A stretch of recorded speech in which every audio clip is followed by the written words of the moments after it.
নমস্কাৰ, colours of লাইফৰ অন্য এটা ভিডিঅ'লৈ আপোনালোকক স্বাগতম জনাইছোঁ। মই চন্দন। আজি মই আহিছোঁ অসমৰ এখন খুব ধুনীয়া নদী। নদীখনৰ নাম হৈছে সোৱণশিৰি নদী।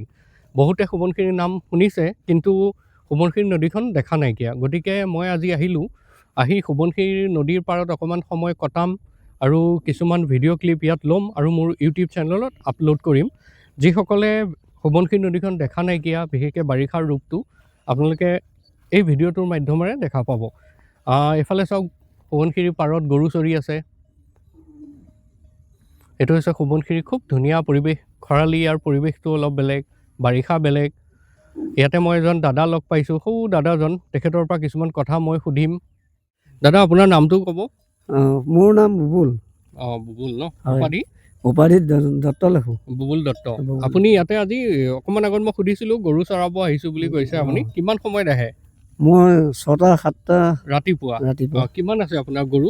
গৰু ইমান আছে, 60-70। চব আপোনাৰ নিজৰে নে নিজৰ গৰু ন? এতিয়া যিহেতু বাৰিষা অকণমান দিগদাৰ হয় খোৱা বোৱাৰ কাৰণে, সেইকাৰণে নদীৰ পাৰত লৈ আহে। ইয়াত মহৰ খুঁটি নাই নেকি? মহৰ খুঁটি দেখা নাই? খুঁটি ইয়াত সিপাৰলৈ নিলেগৈ আজি। ইটো পাৰে আছে ন? ইটো পাৰলৈ নিলেগৈ, সিটো পাৰ ৰাখিছোঁ। সোৱণশিৰি নদীখনত খুব গৰা খহনীয়া হয় বুলি কয়। আজি নিজ চকুৰে আহি দেখিলোঁ। এইফালে অকণমান দেখুৱাই দিয়া, খহনীয়া হৈ আছে এইডোখৰত।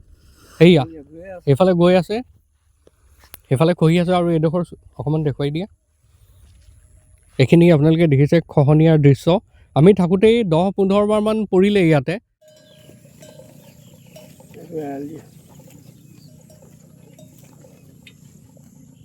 আপোনাৰ বোলে সিদিনা গৰু কেইজনীমান এই নদীত উঠি গৈছিলে। ধৰিব পাৰিলে? মানে কি, এই গৰা যে আছে যে, গৰা কাষত চৰি থাকোঁতে আপোনাৰ গৰাটো ঘৰকে পৰি গ'ল। তাৰপৰা উঠি গুচি গ'ল আৰু। এই নদীৰ পাৰৰ নানা ধৰণৰ আপোনালোকে কাহিনী শুনা পাব। সোৱণশিৰিৰ পাৰত এই বুবুলদাৰ লগত মই যিখিনি সময় কটালোঁ, তেখেতে গৰু চৰোৱাৰ যিবোৰ দৃশ্য মই দেখুৱালোঁ, হয়তো সময়ৰ সোঁতত এদিন এইবোৰ সকলোখিনি হেৰাই যাব। এনেকুৱা বিৰল দৃশ্য আমি কেতিয়াও আৰু দেখা নাপাম। কাৰণ ইয়াৰ যিটো উত্তৰ প্ৰজন্ম আছে, এখেতৰ যিটো পিছৰ প্ৰজন্ম, হয়তো তেওঁলোকে এইদৰে সোৱণশিৰিৰ পাৰত আৰু কেতিয়াও গৰু চৰাবলৈ নাহিব।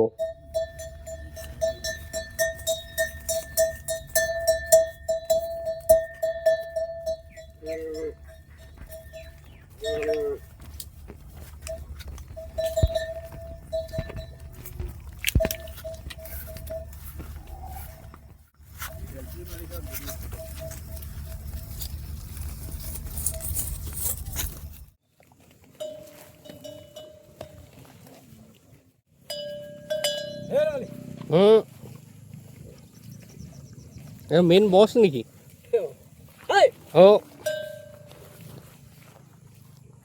পুৰা লিডাৰ, মানে টিম লিডাৰ। অকণমান জুম কৰি দিছোঁ, আপোনালোকে চাওক। সোৱণশিৰিৰ বুকুৱেদি এখন নাও পাৰ হৈ গৈছে। কি উঠি আছে এতিয়া মাছ? বৰিয়লা মাছ উঠি আছে। সৰু চাইজ চাগে ন? এইদৰে সোৱণশিৰি নদীৰ পাৰত এওঁলোকে ধুনীয়াকৈ মাছ ধৰিছে। কি মাছ পোৱা ইয়াত? বৰিয়লা পাব, বেছিকৈ বৰিয়লা ওলায় ন? আৰু শিঙৰা ওলায় বুলি শুনিছোঁ ইয়াত। বৰশীত শিঙৰা ওলায়। এইয়া কেইটামান মাছ উঠিলে। আমি আহি পাইছোঁ। এই মাছকেইটা চাওঁ, দেখাই দিওঁ। এইকেইটা ধুনীয়া মাছ। কি মাছ এইটো? বৰিয়লা মাছ। এয়া তুমি ধৰা মাছ ন? এইকেইটা মাছ পাইছে। ইয়াত চব মিক্স আছে নে কি? মিক্স আছে, মানে চব বৰিয়লা ন? ধুনীয়া, একদম ফ্ৰেছ মাছ আৰু। এয়া হৈছে সোৱণশিৰিৰ পাৰৰ বাৰিষাৰ এক অপৰূপ সৌন্দৰ্যৰ দৃশ্য। এইদৰে অভিজ্ঞতা লৈ আৰু নতুন কিবা এটা পোৱাৰ আশাৰে মই আগুৱাই গৈ আছোঁ।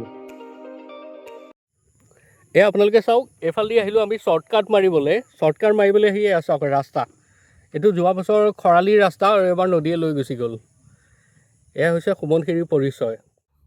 মই আহি পালোঁহি সোৱণশিৰি একেবাৰে কিনাৰৰ আন এডোখৰ ঠাইত।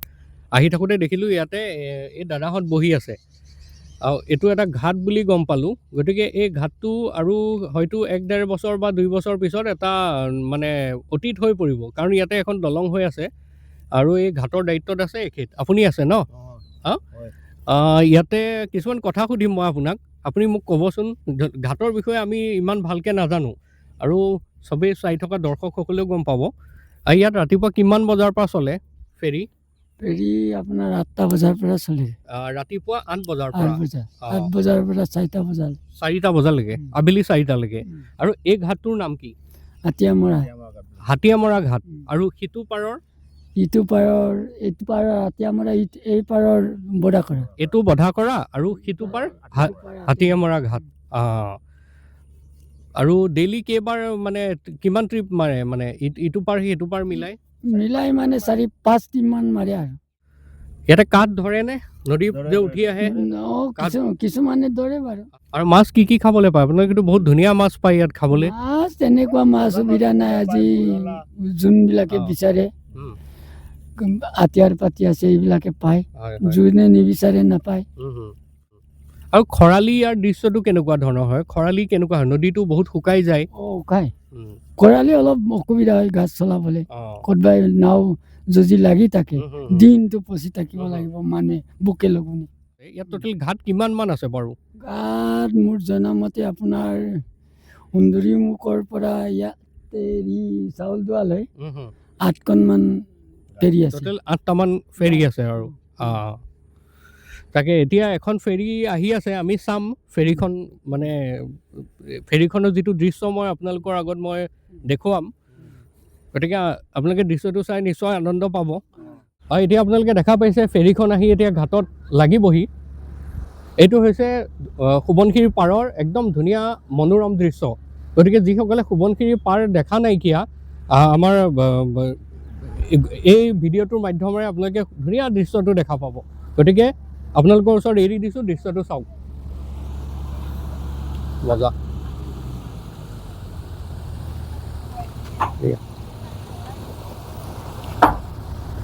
এইটো হৈছে সোৱণশিৰি পাৰৰ ফেৰী ঘাটত লগা দৃশ্য।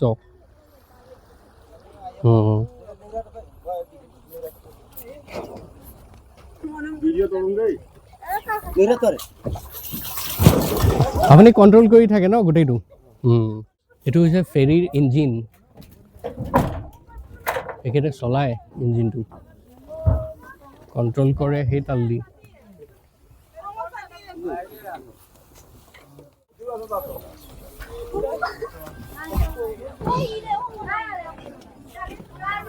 এইটো হৈছে ফেৰীৰ ওপৰৰ কিছু দৃশ্য, যাত্ৰীসকল নামিছে।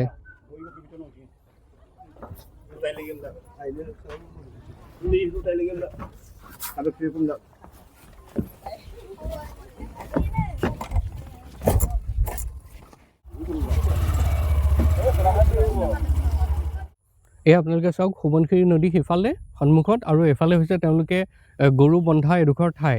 ইয়াতে তেওঁলোকে গৰুবোৰ বান্ধে, ইয়াতে ৰাতি বান্ধি থৈ দিয়ে, দিনত হৈ তাত এৰি দিয়ে, দেখিছে আপোনালোকে। গতিকে এইটো এটা খুব ধুনীয়া দৃশ্য, বিৰল দৃশ্য, কাষত নদী, আৰু ইয়াতে শুনিছোঁ খুব ধুনীয়া গাখীৰ পায়। ম'হৰ খুঁটিও আছিল, এতিয়া বৰ্তমান ম'হৰ খুঁটিবোৰ তালৈ সিপাৰলৈ লৈ গুচি গ'ল। গতিকে সেইখিনি আপোনালোকক অকণমান দেখুৱালোঁ। সেইটো আন এটা গৰু বান্ধি থোৱা ঘৰ, আৰু ইয়াতে তেওঁলোকে হয়তো এই খেতিত যাওঁতে ভাত বনোৱা ঠাই এডোখৰ। এতিয়াও ইয়াত ধোঁৱা ওলাই আছে, হয়তো চাহ তাহ ভাত পানী ইয়াত বনাই খায় এওঁলোকে, এইটো ঘৰতে থাকে।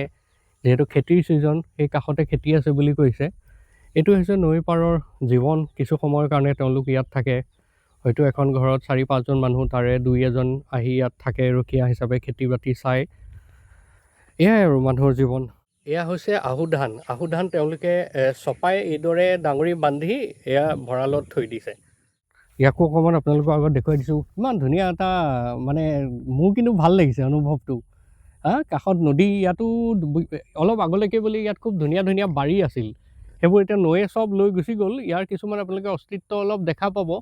2-এজোপা এনেকুৱা কলগছ আৰু কিবা কিবি তামোলো আছে বুলি শুনিছোঁ, সেইবোৰ চব নদীয়ে লৈ গ'ল। এইবোৰ হৈছে নৈ পাৰৰ কিছু দৃশ্য।